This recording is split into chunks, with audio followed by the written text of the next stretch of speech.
Ayan, ang ganda ng pagkakagawa niya. Di po ba? Ang ganda niya. Ang ganda-ganda. Sigurado masarap to. Okay. Ayan. Ayan, eto na. Dinala ko yung buong tray sa isang party. Naubos po siya. Eto na, masarap nga naman siya. Hindi siya kasing lasa talaga ng cassava na roots or yung frozen kasi flour po siya. Pero kung talagang wala tayo nung frozen or yung cassava roots, pwede na ito siyang pang substitute lalo kung nagki-crave tayo. Pwede na po siya. Masarap din naman para lang malagkit ganun. Hello. Good morning everyone. Gagawa po ako ngayon ng cassava cake using cassava flour.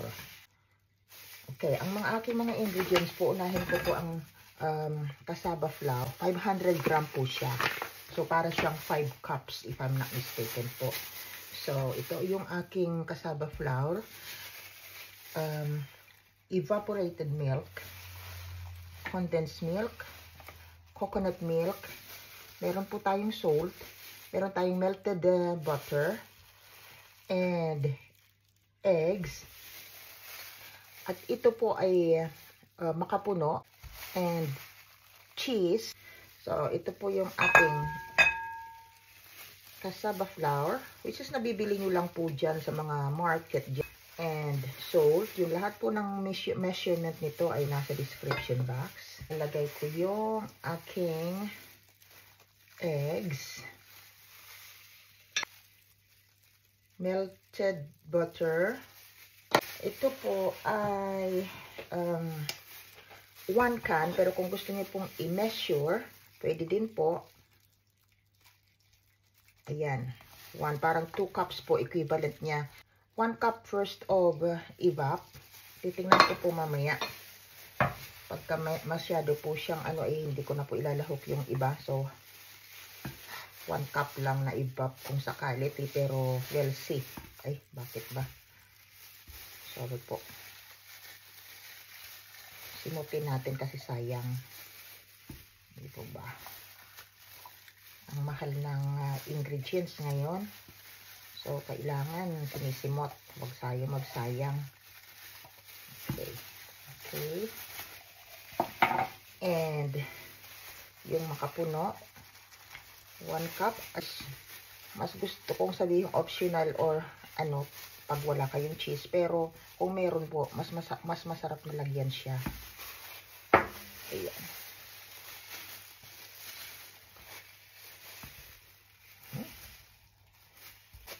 Kalat na naman po ako. Ayan. Palitan natin. Para mas mix po siya. So, I think ilalagay ko pa po yung evap. So, bali 1 can o 1 tin. Okay, lagay ko na lang po lahat. So, bali isang lata. Minsan po, mas gusto ko yung gumamit ng mixer, electric mixer kaysa dito. Mas madali. Kaya lang, ipakita ko po sa inyo yung kasi yung mga walang electric mixer, at least may idea po na ganito siya kalapot.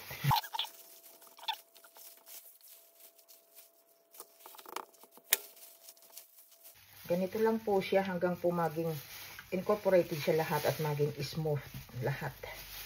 Pwede na po ito.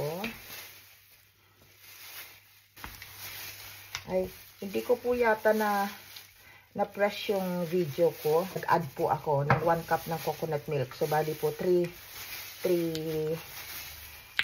cups yung coconut milk. Kasi kanina, kung mapapansin niyo po kanina, medyo ang tigas ng parang very thick yung mixture niya. So, ngayon po, maganda na. Ayan. Di po ba? Yan ang mixture na consistency na hinahanap natin. Ayan.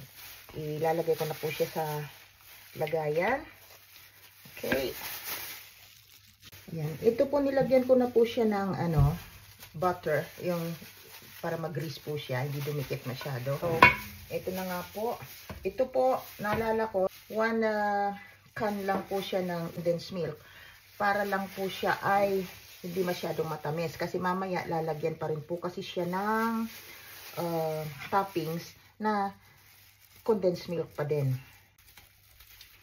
Ayan.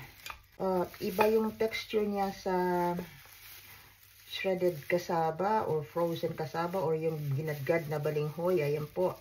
Kasi para po siyang malagkit na bigas. Pero masarap po siya. Pwede din po siyang gawin yung ubi cassava. Lalagyan niyo lang po siya ng flavor na ubi extract. So ayan na nga po siya. So ilalagay lang po natin siya. Makapal po siya. So dati po, pagka manipis lang na ganito, for 1 hour, luto na po siya. Yung pag magawa ako manipis. Pero ito po kasi inubos ko na lang dito. So, siguro, more than an hour. Titingnan ko po mamaya. Pero, ni-estimate ko po siya ng 1.5 hour sa oven. And then, mga 10 minutes, bago po natin siya ahunin, ilalagay po yung toppings. Sige po, ilalagay ko po ito for maybe 1.5 hour, 180 degrees sa oven. Condensed milk lang po itong toppings ko, ha. Kagaya po ng sabi ko, hindi ko nilagyan ng sugar, yung mixture kanina, kasi meron ulit tayong condensed milk. So, masyado na pong matamis para po hindi nakakaumay. So, ayan. Ayan na nga po siya. Lalagyan ko lang po siya ng cheese. Dito sa taas. Para po masarap siya. Ito na po yung pinaka-toppings natin. Ano po? Ayan. So, 10 minutes na lang po ito sa oven. Ay, sorry. Sa oven. Bali po, nag-consume ako ng 1 hour 20 minutes dito. Sa, halos ano po kasi ito eh. Less than 2 inches ang taas. Okay? So, isasalang ko po ulit ito. Ayan na po siya. Luto na. So, palalamigin ko lang po siya. And then, mamaya, titikman natin kung anong lasa. Ayan na po. Luto na siya. So, di po ba? Ang ganda niya. Yan.